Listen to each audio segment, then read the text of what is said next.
Shalom Bapak Saudara yang dikasih Tuhan. Senang menjumpai Bapak Saudara. Saat ini saya berharap seluruh sidang jemaat yang ada di GB Amsterdam ada dalam perlindungan dan penyertaan Tuhan atas setiap kita. Hari ini saya ingin menyampaikan satu renungan untuk kita yang terambil dalam Lukas pasal 7 ayat 11 sampai dengan ayat yang ke-17. Yesus membangkitkan anak muda di Nain. Kemudian Yesus pergi ke suatu kota yang bernama Nain. Murid-muridnya pergi bersama-sama dengan dia, dan juga orang banyak menyertainya, berbondong-bondong. Setelah ia dekat pintu gerbang kota, ada orang mati diusung keluar, dan anak laki-laki, anak tunggal ibunya yang sudah janda, dan banyak orang dari kota itu menyertai janda itu. Dan ketika Tuhan melihat janda itu, tergeraklah hatinya oleh belas kasihan. Lalu ia berkata kepadanya, "Jangan menangis." Sambil menghampiri usungan itu, ia menyentuhnya, dan sedang para pengusung berhenti, ia berkata, "Hai anak muda, aku berkata kepadamu, bangkitlah." Maka bangunlah orang itu dan duduk dan mulai berkata-kata, dan Yesus menyerahkan kepada ibunya. Semua orang itu ketakutan, dan mereka memuliakan Allah sambil berkata, "Seorang nabi besar telah muncul di tengah-tengah kita, dan Allah telah melawat umatnya." Maka tersiarlah kabar tentang Yesus di seluruh Yudea dan di seluruh daerah sekitarnya. Jadi Bapak Saudara, ini adalah sebuah keadaan yang mungkin mengagetkan. Ibu janda ini, dia punya harapan bahwa satu waktu kelak anaknya ini yang akan meneruskan mungkin usahanya atau pekerjaannya, atau meneruskan warisnya, karena dia adalah anak satu-satunya. Dia mungkin punya harapan tinggi, ekspektasi yang tinggi terhadap anaknya di kemudian hari. Tetapi apa yang terjadi Bapak Saudara, tanpa disangka dan tanpa dinyana, ternyata Bapak Saudara, anaknya meninggal. Tidak dijelaskan apa yang menyebabkan anak muda ini akhirnya meninggal. Tetapi ini adalah berita yang sangat menyedihkan untuk seorang ibu. Ya, ibu janda dan tumpuan semuanya ada pada anak laki-lakinya. Tetapi ternyata anak laki-lakinya ini meninggal. Dan kejadian ini Bapak Saudara diceritakan oleh Injil Lukas. Ya, mungkin janda ini mungkin kaya, mungkin karena di sana dikatakan berbondong-bondong. Ada kemungkinan di sini dikatakan setelah ia dekat pintu gerbang kota, ada orang mati diusung di luar, anak laki-laki, anak tunggal ibunya yang sudah janda, dan banyak orang dari kota itu menyertai janda itu. Jadi keadaan yang sedang dialami oleh ibu ini adalah dia mungkin sudah putus harapan. Dia sudah mengalami mungkin perasaan kesendirian. Dia mungkin mengalami keadaan untuk menyalahkan diri sendiri, atau mungkin menyalahkan Tuhan mengapa mengambil anak satu-satunya. Jadi sepanjang perjalanan ibu ini meratap terus, menangis, dan ia mengalami kesedihan yang amat sangat.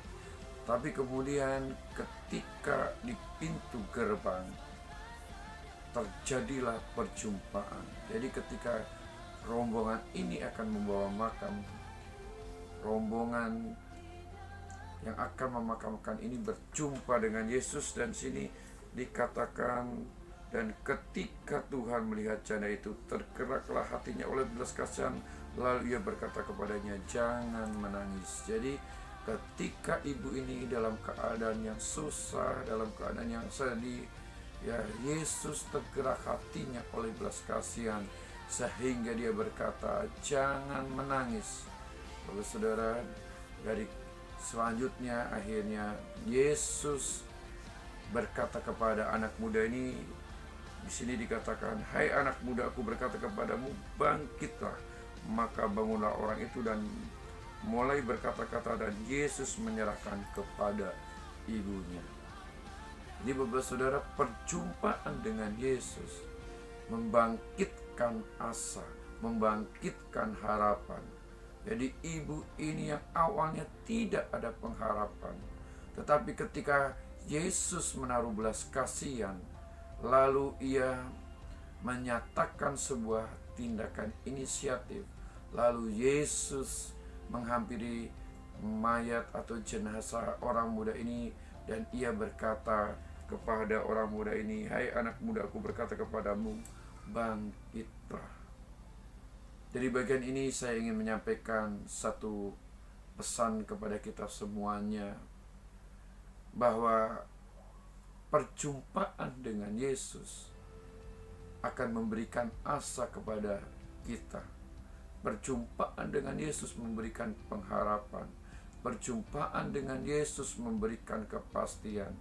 Di sini dikatakan, waktu ibu ini dalam keadaan yang amat sangat sedih, Yesus berkata kepada ibu ini, "Jangan menangis." Hari-hari ini apa yang membuat Bapak Ibu Saudara sepertinya hilang pengharapan, sepertinya putus asa dan lain sebagainya. Dan ketika kita mau datang kepada Tuhan dalam doa, dalam bergumulan, kita tekun mencari Allah, sekali waktu mungkin sepertinya Allah berkata kepada kita, "Jangan bersedih, aku ini Tuhanmu, aku ini memperhatikanmu, aku ini menolongmu." Dan ketika anak muda ini mati, meninggal, Yesus berkata, "Hai anak muda, bangkitlah." Dan hari ini juga pesan yang sama datang kepada kita. Mungkin di masa COVID-19 ini kita susah untuk mengatur keuangan kita, makan minum kita sedang bergumul dan lain sebagainya. Bagaimana kita berpikir tentang membayar cicilan, ya kita mungkin punya KPR, kita punya cicilan kredit motor, mobil dan lain sebagainya. Ya, tapi saya percaya bahwa ketika kita sedang ada dalam keadaan seperti ini dan kita mencari Allah, maka Dia berkata, memberikan kepada kita suatu pengharapan. "Hai anak muda, bangkitlah.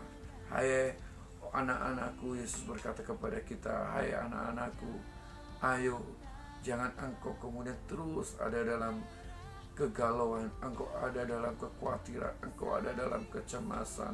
Datang kepadaku dan aku akan memberikan kepadamu pengharapan." Saya berharap ibu janda ini berjumpa dengan Yesus. Dia memperoleh kembali harapan yang telah hilang, harapan yang telah sirna, dan ia memperoleh kembali anaknya hidup kembali. Dan saya percaya ketika Bapak Ibu Saudara mencari Tuhan, mungkin ketika kita ada dalam kebingungan, damai sejahtera, sukacita, ketenangan itu mulai sirna dalam hidup kita. Tetapi ketika kita mencari Allah, kita datang kepada Kristus, maka Dia akan memberikan kepada kita ketenangan. Damai itu akan dipulihkan, ketenangan itu Tuhan sediakan, kemudian sukacita mengalir. Mungkin memang keadaan kita sulit, tapi kita yakini Tuhan menolong, Tuhan menyertai. Kalau ibu janda muda ditolong oleh Tuhan, saya percaya dan berdoa kepada seluruh sidang jemaat, engkau pun ditolong oleh Tuhan. Kalau di tengah-tengah keadaan yang sulit seperti ini, seperti ibu janda tadi, perjumpaan dengan Yesus mendatangkan harapan, mendatangkan sukacita. Dan saya berdoa kiranya perjumpaan Bapak Saudara dengan Tuhan dalam doamu, dalam pergumulanmu, dalam ketaatanmu beribadah, maka memberikan pengharapan, memberikan kekuatan, memberikan keyakinan, sehingga di tengah keberadaan sulit seperti sekarang ini, Bapak Saudara tidak goyah, tetap terus setia, tetap terus mencari Allah, dan kiranya Allah menolong. Doa saya kepada Bapak Saudara, kiranya damai sejahtera, penyertaan dan perlindungan, mujizat dan pertolongan menyertai saudara. Tuhan Yesus memberkati.